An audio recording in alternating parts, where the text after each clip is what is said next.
Belum dinyalakan. Ustaz belum dinyalakan suaranya. Oh ya. Bismillahirrahmanirrahim. Alhamdulillah salatu wassalamu ala Rasulillah wa ala alihi wa sahbihi wa mawala ma ba'. Alhamdulillah pada malam hari ini kita masih dipertemukan ya. Melanjutkan kembali kajian atau diskusi, sebenarnya diskusi tentang disertasi ini. Sebenarnya materi-materi yang akan disampaikan boleh jadi sudah disampaikan juga di materi DSP gitu. Cuma kan biasanya terbatas.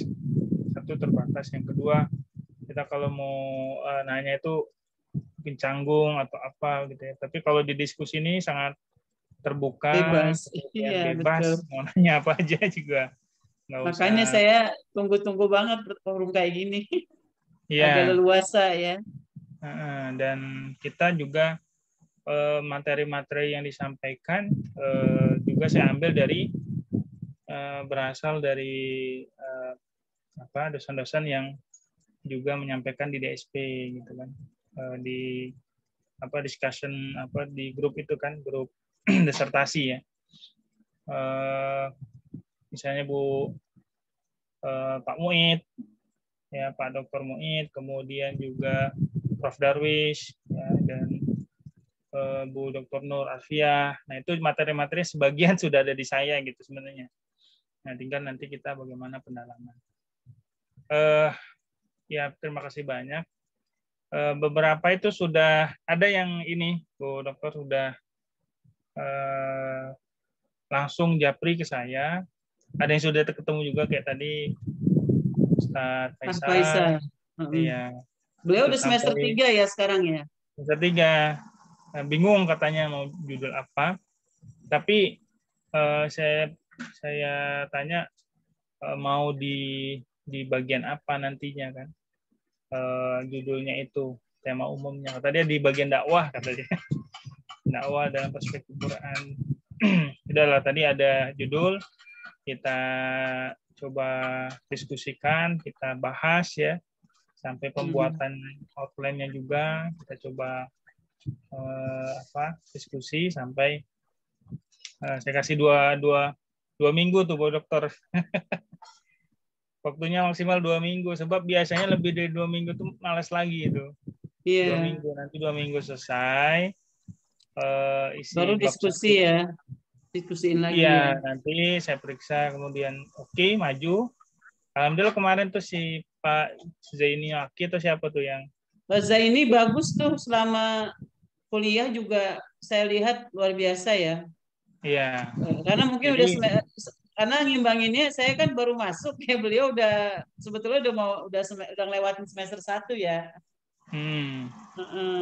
Jadi memang punya daya yang bagus ya, artinya pengalaman beliau mungkin menulis atau juga ada timnya atau pengalaman tuh, tapi yang jelas pas nyampe ke saya udah lumayan bagus ya. Udah bagus, tinggal polos-polos sedikit deh. Ini kurang, ini harus dihilangkan dan seterusnya, kan lagi enak kalau sudah ada bahan itu lebih enak mengedit. Timbang tidak sama sekali itu kan susah.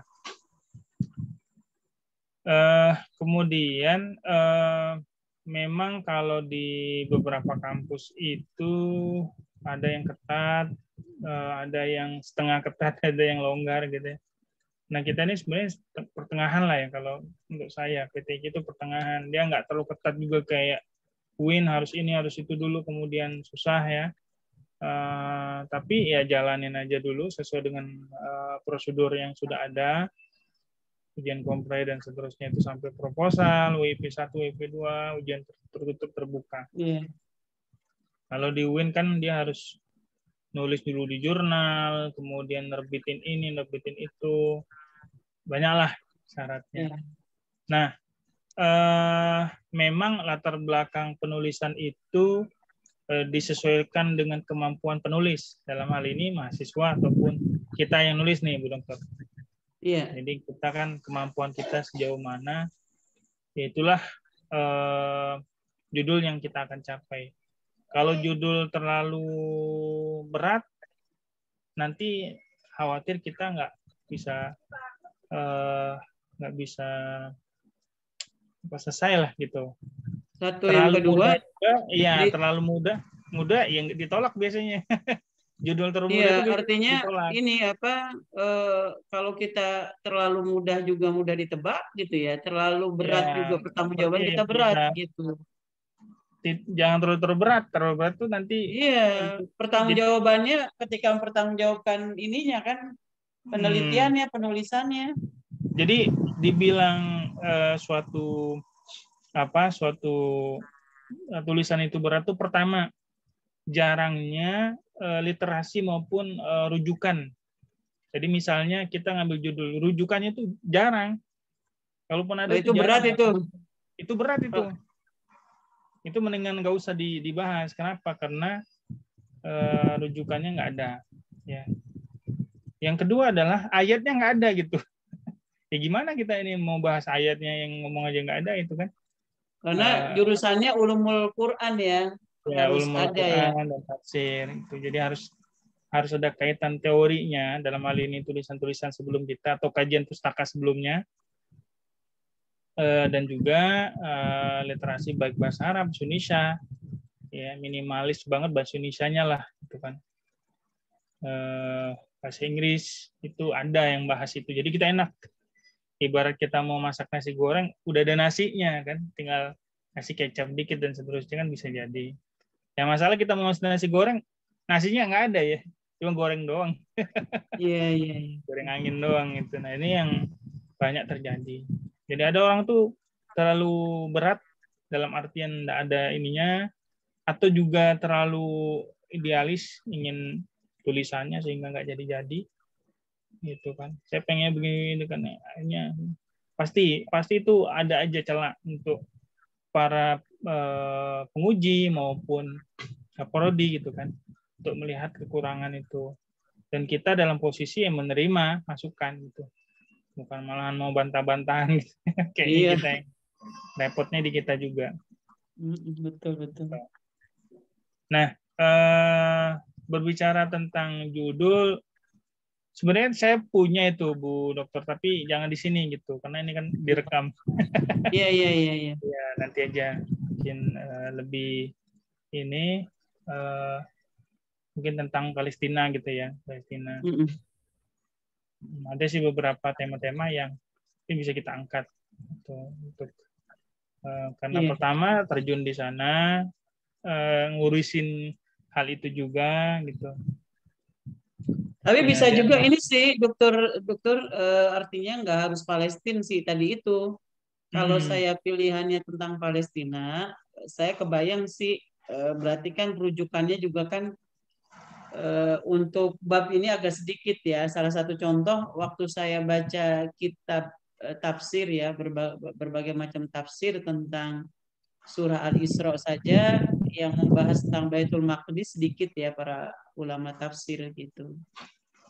Tapi ya, mungkin mungkin nggak di sana, bukan di situnya, tapi di regulasinya nanti bisa tuh. bisa ya Regulasi regulasinya. teori-teori ya, teori perdamaian atau teori bela diri. Ya, bela diri itu maksudnya dia Ya ketika berkaca kita kepada dijajah kali ya, ketika kita ya dijajah. konsep yang dilakukan oleh Amerika ketika dia menginvasi Afghanistan, itu kan teori yang dipakai adalah undang-undang PBB kalau nggak salah, itu yang dipakai adalah ini pembelaan terhadap negaranya, kan aneh gitu. Jadi ada undang-undang itu, yang satu disebut dengan pembelaan, yang satu invasi ya. Jadi apa beda pembelaan itu? Nanti di situ tuh menariknya itu. Disitulah kenapa yang digunakan oleh Israel ya dalam pakai undang-undang yang sama gitu loh. Iya, Jadi iya, Israel iya, iya. menyerang ini sama seperti Rusia menyerang Ukraina itu pakai undang-undang pembelaan, dia ingin membela diri itu. Tapi Dan itu dengan cara juga kita menjajah ya, gunakan. Ya, dengan itu cara juga menjajah. kita gunakan di dalam beberapa futuhat ya, ataupun pembebasan-pembebasan dulu. Tuh, karena kita ingin membela diri, kita ingin damai, gitu kan, menjaga hak-hak kebangsaan, hak negara. Nah apa yang disebut dengan debatable ya. Debatable itu artinya masih pro dan kontra. Benar nggak sih yang dikatakan? Nah itu juga bisa diuji teori tersebut, ya kan? Iya. Jadi secara teori diplomasinya mungkin bisa itu, Bu Dokter. Tapi nanti Iya, untuk ya. ininya. Nah, untuk membuat outline ini karena tadi temanya membuat outline ini saya screen dulu. Boleh, boleh.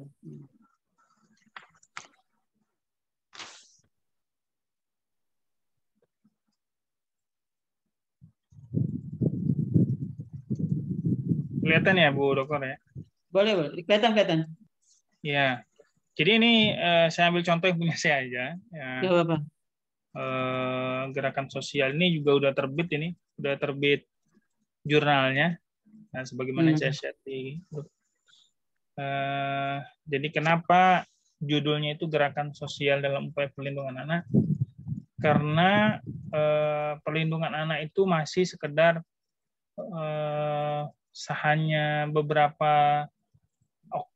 hanya beberapa instansi saja yang peduli gitu.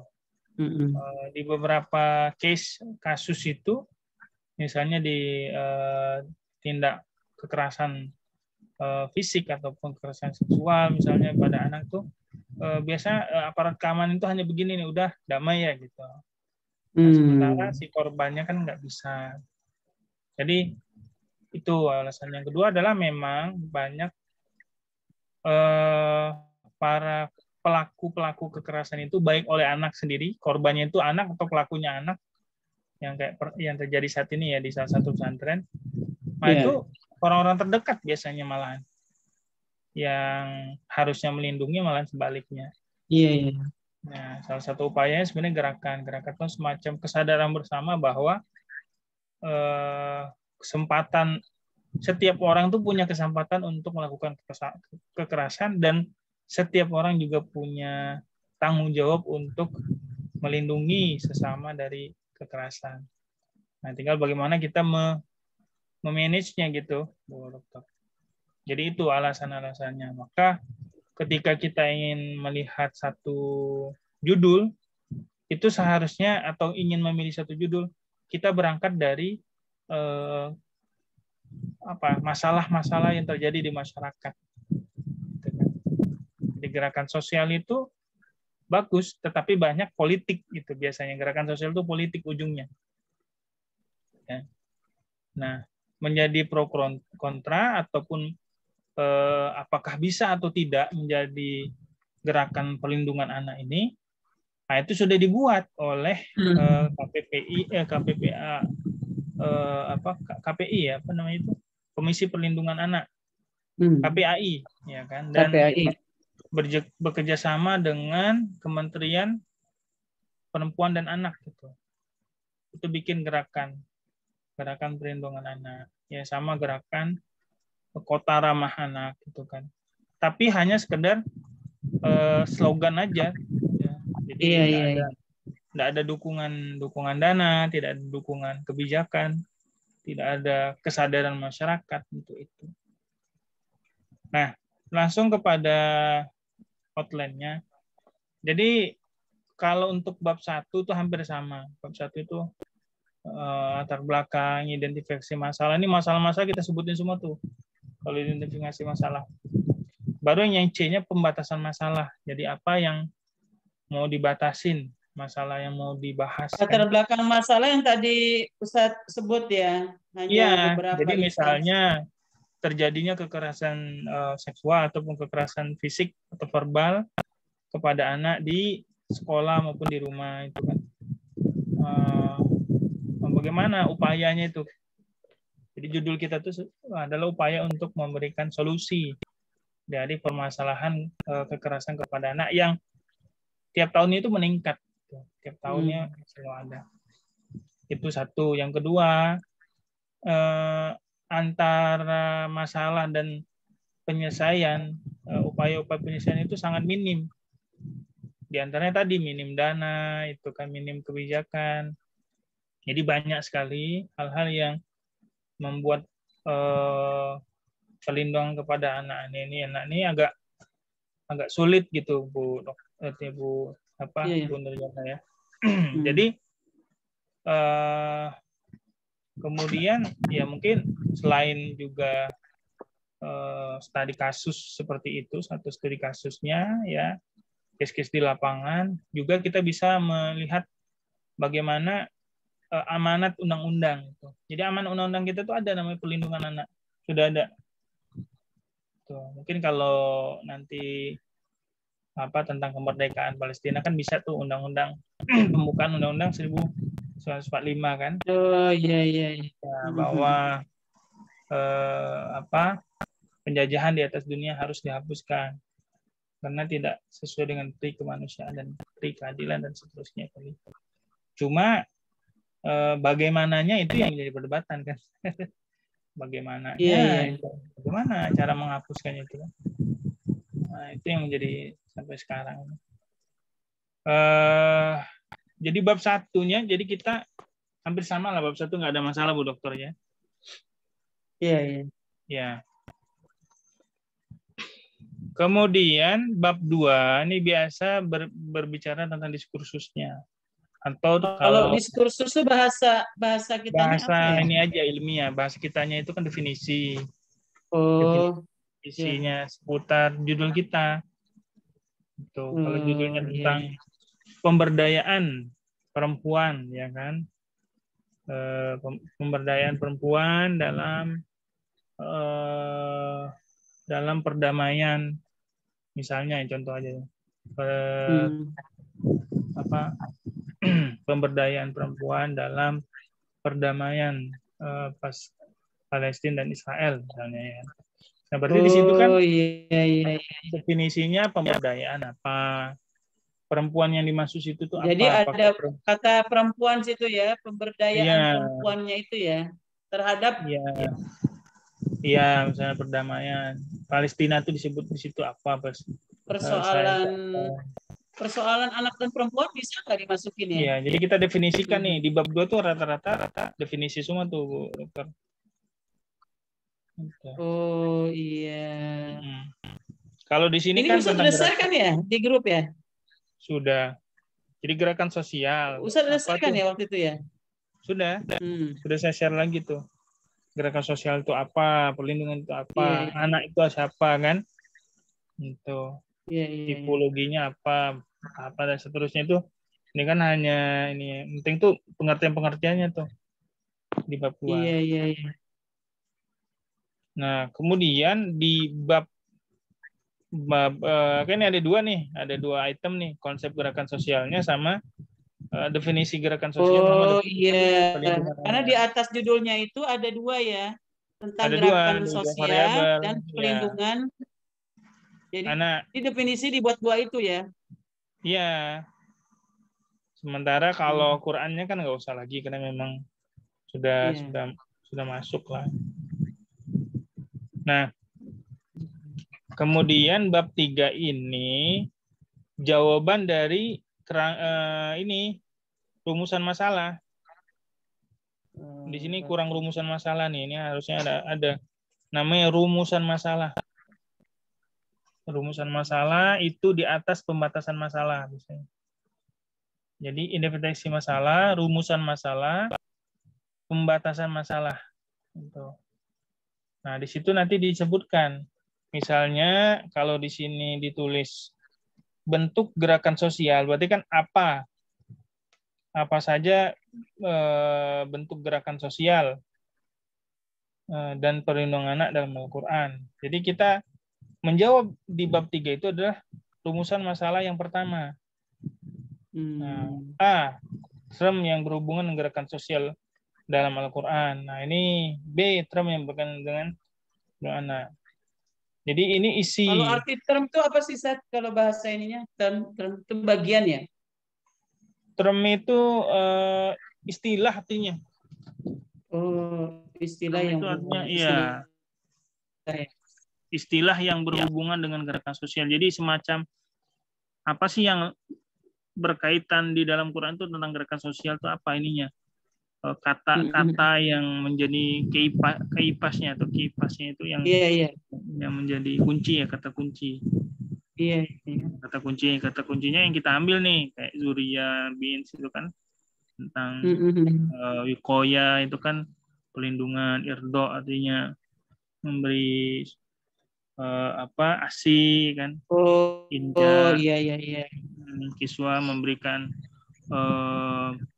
memberikan pakaian kepada anak, ya, rizku, infak, ita.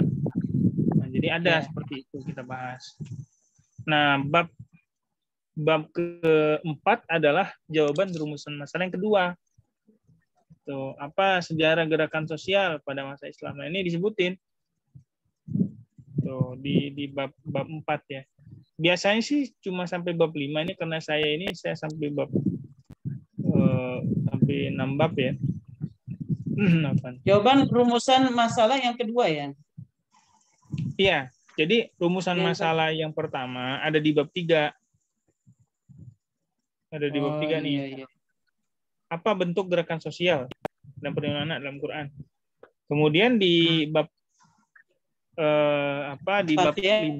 bab 4-nya adalah jawaban dari rumusan masalah yang kedua. Apa sejarah gerakan sosial pada masa Islam? Tuh, untuk melihat historikalnya atau historis. Nah, karena saya ada 3 waktu itu, bagaimana gerakan sosial dalam upaya perlindungan anak berdasarkan Quran itu? Iya. Maka jawabannya di bab kelima. Gitu. Jadi karena ada 3 jawaban, ada di rumusan masalah yang ketiga, itu ada di bab 5. Terakhir ini ada 4 berarti kan pertanyaannya. Bagaimana implementasi konsep gerakan sosial dalam upaya perlindungan anak dalam Quran? Maka dijawab di bab 6. Bab 7 baru penutup. Ini memang kebanyakan gitu ya. Biasanya sampai 5 aja, Bu Dokter. Iya. Ya, biasanya bab 5 atau sampai bab 6 gitu kan.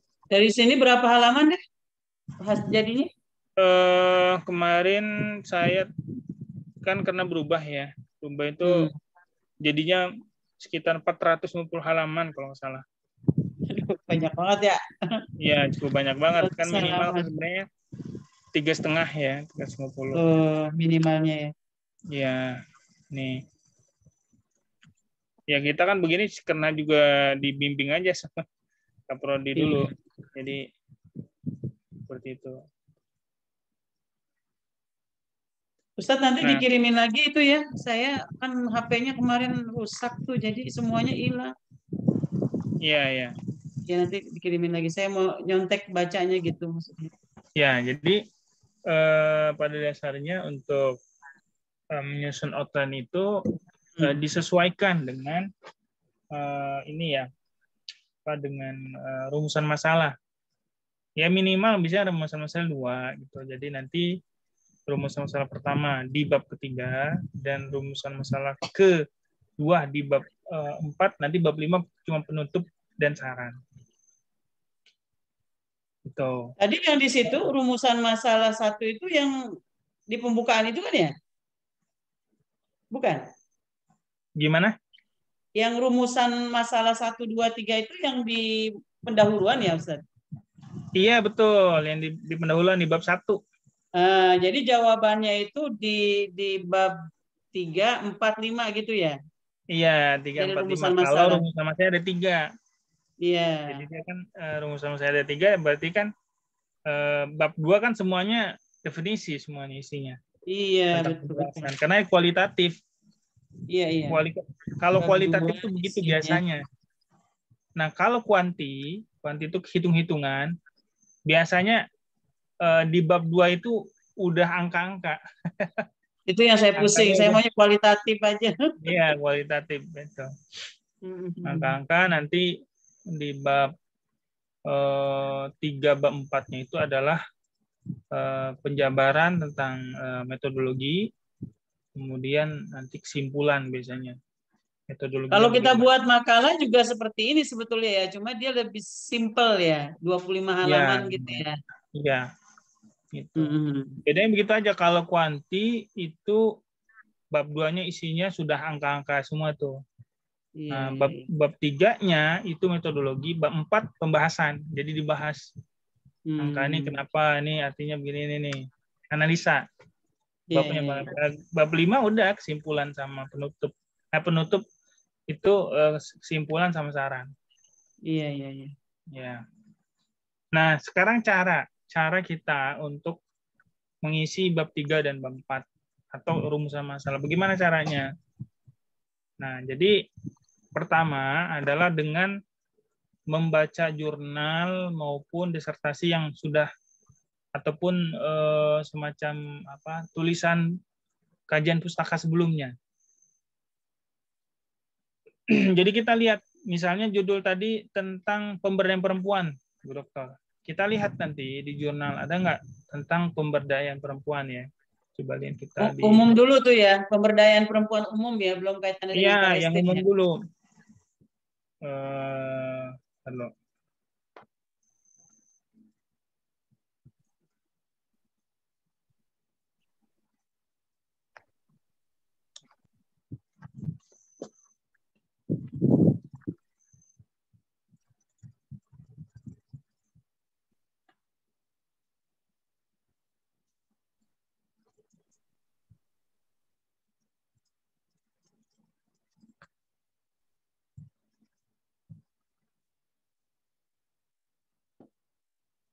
Ya, ini jadi kita cari teori-teori tentang pemberdayaan perempuan.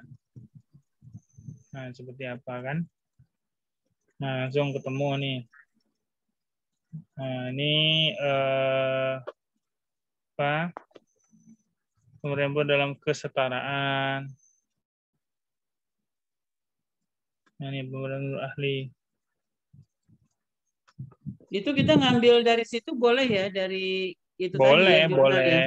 Cuma kan bahasanya jangan mirip banget. Jadi kita lihat Artinya gini ya, maksudnya kan ini ya, untuk dengan membaca banyak artikel ini supaya kita bisa mengisi mengisi dan poin-poin yang ada. memahami sebetulnya ya, memahami Karena pemberdayaan perempuan versi orang lain itu seperti apa gitu ya.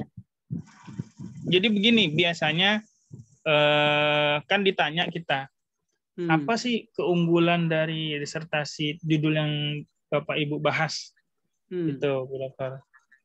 Ya kita nggak bisa jawab kalau kita nggak tahu poin-poin yang ada di bab 3 bab 4 gitu.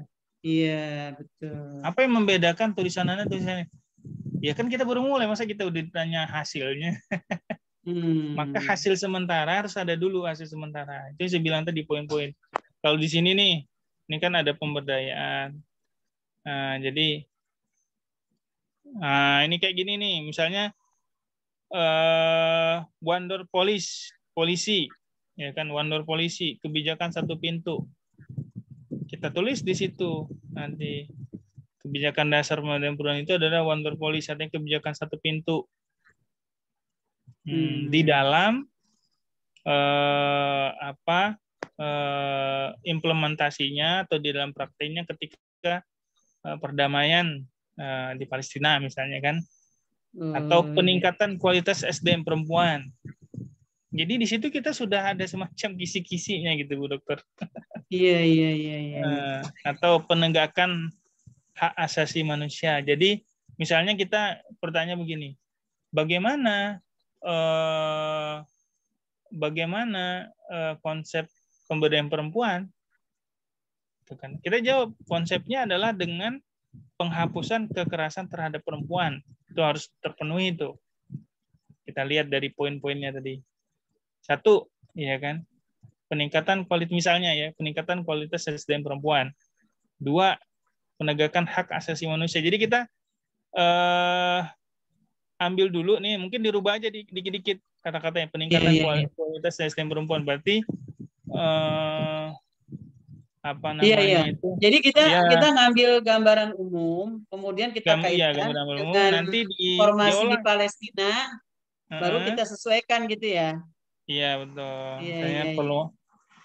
Jadi tetap saja misalnya, nah ini kayak gini strateginya apa nih? Pemberdayaan Kemudian menjadi paling strategi penting dalam peningkatan peluang perempuan adalah meningkatkan serta merupakan Hmm. ini.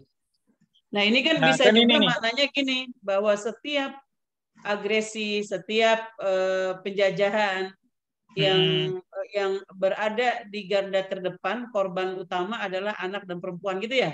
Iya, itu bisa itu kan. Jadi misalnya tergantung pertanyaannya kita apa itu kan. Jadi kalau Iya, iya, misalnya iya. jawabannya, jadi isi konsep pemberdayaan apa? Isinya itu satu, bahwa harus ada pembinaan dan peningkatan keterampilan perempuan. Jadi dia harus terampil dulu, Bu Dokter, kalau dia mau Iya, mendamaikan. iya, Misalnya betul. dia jago bahasa Arab, bahasa Inggrisnya Iya. misalnya kan. Kemudian jago dalam diplomasi, jago dalam mempertahankan diri gitu. Nah, jago di dalam kan ada ribat atau apa tuh yang di Iya. masjid itu kan. Kita harus peningkatan keterampilan itu. Kalau enggak yang tadi mah harusnya mendamaikan malah mereka jadi korban kan. Iya, Yang iya, iya. jadinya enggak. Harus ada pembinaan juga, artinya bukan hanya sekedar yuk kita ini mendamaikan, nggak tahu ilmunya kan nanti kita dikira Hmm. malahan sia-sia gitu. Ini kita Kita belum pakai. masuk ke bab dalil-dalil Quran ya, masih Iya, di makanya awal ya. nanti misalnya poin A, jadi kan isinya itu kan konsep pemberdayaan perempuan dalam Al-Quran, misalnya konsep pemberdayaan perempuan dalam perdamaian menurut Al-Quran misalnya. Gitu. Iya, iya. Apa bahwa konsepnya itu harus peningkatan dan juga harus peningkatan keterampilan dan pembinaan. Jadi kita cari, Bu Dokter, ayat-ayat Iya. tentang pembinaan dan peningkatan keterampilan perempuan itu kita cari. Oh, ada ayat kan Oh, iya, iya, iya, iya. tentang hal yastawil ladina ya'lamun yarfa'illahu ladina amanu minkum, misalnya kita cari aja ayat-ayatnya. Iya. Nah, itu. Jadi bab ketiga boleh ada isinya Quran, boleh. Oh, iya, iya, iya. Jadi misalnya ayat-ayat seputar pemberdayaan perempuan. Jadi kan bab ketiga misalnya apa strategi pemberdayaan perempuan, misalnya kita tulis di situ kan. Iya. Ayat-ayat seputar strategi pemberdayaan perempuan gitu. B. Iya, iya, iya. Jadi nggak jauh-jauh dari apa yang sudah kita temukan. Seperti itu, Bu Dokter, untuk Iya, iya, iya. awalan ya. Untuk awalan, jadi bagaimana meramu dan menulis serta menghimpun informasi-informasi yang ada sehingga menjadi narasi yang bisa dipahami oleh pembaca. Ini yang dibutuhkan, kira-kira begitu. Nggak apa-apa ini, dan kita welcome, itu artinya kalaupun ada perubahan-perubahan yang diberikan masukan oleh Kaprodi ataupun oleh dosen-dosen yang lain, ya nggak apa-apa gitu. Asal ketika dia ngusul dia ada solusi. Iya, iya, Kadang iya. kala ada orang ngusul, judul kamu nih nggak bagus nih gitu. Ya, kenapa nggak bagus? Nah kan kita kata alasannya. Oh, alasannya begini. Ya udah, kasih solusinya, apa solusinya? Waduh, nggak tahu deh, kayaknya nggak cocok aja gitu. Nggak bisa begitu. Berarti kan mentah. Iya, iya, Usulan iya. itu mentah dia. Nah, itu sebabnya dalam kesempatan ini tetap aja kita memperjuangkan apa yang sudah kita tulis. Gitu.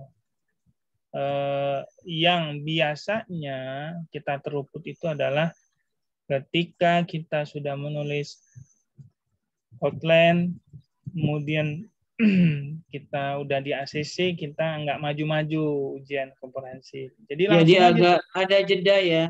jeda, Jeda ada menjadi jeda, malas. kemudian nggak usah lama Bu, nggak usah terlalu nggak usahkan sebulan. Itu kalau jeda 2 minggu, 3 minggu aja tuh udah Iya. judul kita tuh ntar takutnya dibahas oleh Nah, orang kayak lain saya ini atau kan masih ikut 1 semester dulu nih. Berarti kan hmm, penambahannya memang harus banyak baca ya, Ustaz ya.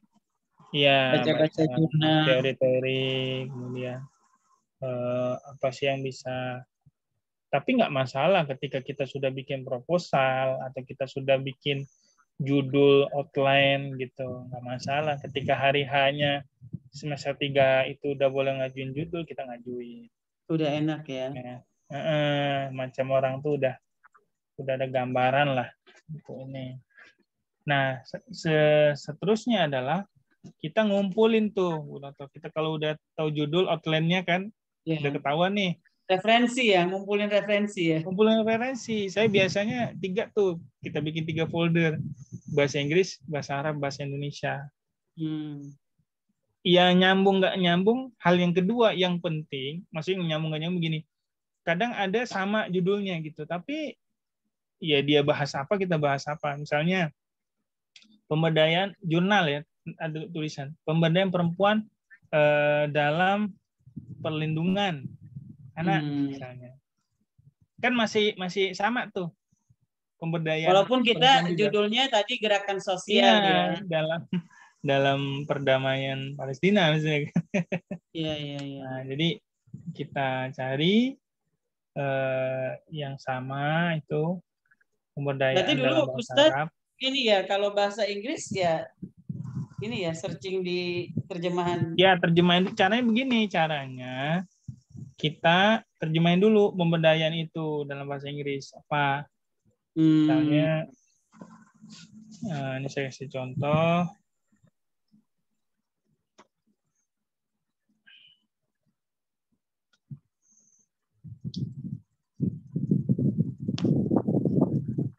Kita cari aja di Google terjemah kan. Oh iya, tulis dulu Iya, ya. kita cari dulu pemberdayaan. Nanti baru kita tulis di searching ya. Iya, empowerment pemberdayaan perempuan Maka akan misalnya. banyak muncul ya. Ya, ini nih Hmm. pemberdayaan perempuan empowerment gitu. Iya, iya, iya. Ya paling enggak kan nanti ada apa ada tulisan-tulisan gitu. Iya, iya, iya, betul, betul. Nah, kita cari Hmm. Google nyari. Nah, ini kan ada nih jurnal tuh Iya, UNES. iya. Women Empowerment to Build to entrepreneurship tuh. Jadi Iya, pemberdayaan perempuan dalam membangun jiwa entrepreneurship ada iya, gitu. iya.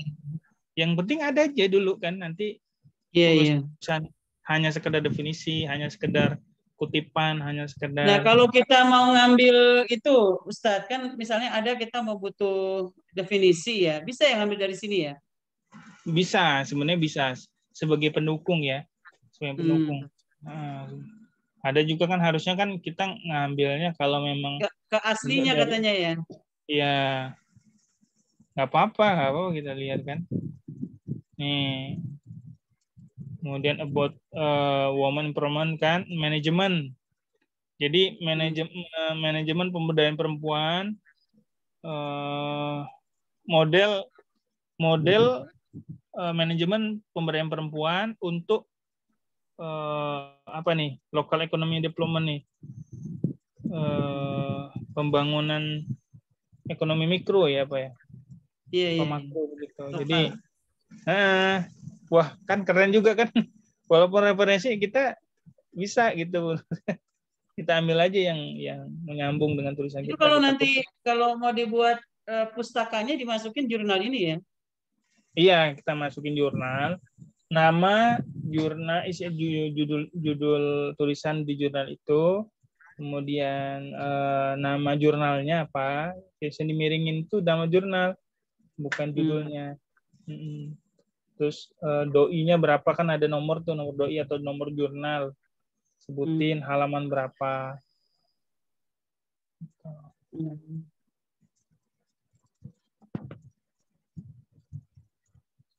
Iya, iya. Nah jadi seperti itu Bu Dokter. Jadi kita kumpulin dulu. Jadi enaknya itu kalau kita sudah kumpulin sebenarnya ketika kita mau nulis, sini saya pengen di bab ini atau di halaman ini ada bahasa Inggrisnya nih, ya udah kita lihat aja. Wah ini bagus nih, kutipan cuma 2 baris kan.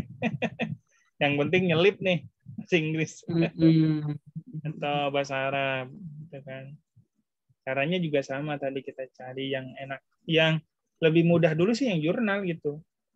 Iya, Yang iya, jurnal kan iya. nggak usah beli, nggak usah. Sama itu ya, link buku kemarin tuh ya, yang Ustadz kasih ya, link buku Iya, online. ya buku-buku itu pendukung lah ya. Nanti misalnya ayat-ayat tentang pemberdayaan itu apa sih, kan butuh tafsirnya itu. Iya. Jadi kita ngambil tafsir Al-Munir atau tafsir Kemenak, gitu kan, kita kutip. Apa yang penting halamannya ada, sesuai lah sama standarisasi penulisan. Iya, iya. Itu udah. Iya nih nanti Nanti nggak apa-apa dikunyah-kunyah. dicicil Iya. rujukannya. Iya nanti saya Dicicil. minta itu ya Ustadz dikirimin lagi yang tadi ya. Sebenarnya sudah sih Yang di grup, nanti dicek aja. itu dia karena HP saya nih baru Jatuh ya. kemarin rusak gitu, jadi semuanya data hilang. Mungkin Iya. nanti dicek dikirim ulang lagi Ustadz ya. Iya. Biar saya bisa. Memang disuruh beli baru itu kayaknya. Udah hancur, parah ya. Masya Allah ya, ini nih ngunyah-ngunyah dulu nanti. Saya udah Iya. kebayang nih ngumpulin referensi aja harus banyak waktu. Sebenarnya nggak usah, kita bisa diminta tolongkan kepada anak. Tolong dong cari judul-judul tulisan yang kayak gini nih, yang PDF. Ya, Yang PDF ingetin, yang PDF. Kalaupun yang PDF web ya. itu jangan lupa di copy aja yang mau diambil itu apa. Terus jangan lupa link kita ngambil kalau memang internet. Iya, iya, iya. Nah, PDF gitu ya, nyuruh orang jadi yang kumpulin nih yang jurnal bahasa Arab, yang jurnal bahasa Iya. Tapi memang kuncinya di judul dulu ya, judul yang kita judul sambung. Nyambung aja langsung masuk gitu. Iya, judul yang Karena kita nanti sambung jangan terlalu tinggi. Karena nanti ketika kita ujian komprehensif itu pasti ditanya mana literaturnya, rujukannya. Kan kalau kita udah ada enaknya itu ada tuh, tapi saya nggak bisa mastiin semuanya bisa nyangkut dengan apa yang saya bicarakan. Kadang-kadang kan tema umumnya aja gitu. Iya, iya, iya. Itu Bu Dokter, Insya Allah. Ya baik, Masya Allah, jazakumullah. Ini sangat berarti banget bagi saya karena masih adaptasi terus ini. Iya betul. Modalnya baru semangat doang. Masya Allah. Ya, Insya Allah kalau kapan-kapan kalau ya saya belum ini ya, memang harus dikonsen waktu ya. Kalau nanti ini ya mungkin Ustadz Deris tinggal di mana ya? Daerah mana? Kalibata, saya Kalibata. Oh iya, nanti kapan-kapan kalau udah siap semuanya barulah ketemu offline. Iya sebenarnya bagusnya itu offline-nya di ini Bu Dokter, Bu Nurjana, di perpustakaan. Jadi kita langsung bisa boleh nggak apa-apa, nanti janjian ya. Iya boleh janjian. Tapi saya harus merenung dulu ini mungkin sebulan Bu. Ya boleh, kalau untuk sementara mau online juga boleh itu kan. Jadi fleksibel aja, yang penting tetap jalan gitu. Terus setiap hari juga ada progres walaupun kecil. Alhamdulillah hari ini sudah ngumpulin ada 10 jurnal misalnya. Alhamdulillah hari ini sudah nulis 2 baris. Minimal baca dulu deh, baca. Iya, alhamdulillah hari ini udah baca jurnal. Kita baca deh. Ada progres ya. Ada progres itu. Jadi kita karena mau cepat lulusnya begitu kan, harus tiap hari itu harus progres. Mudah-mudahan cepat selesai nih Bu Dokter. Amin amin, mudah-mudahan. Mohon doanya banyak banget judul ini. Jazakumullah. Ya, Itu Pak. kaitannya, nanti deh, ntar direkam ini. Nanti saya Ya, japri deh, Ustaz. Ya, baik. Jazakumullah ya, Ustaz ya. ya.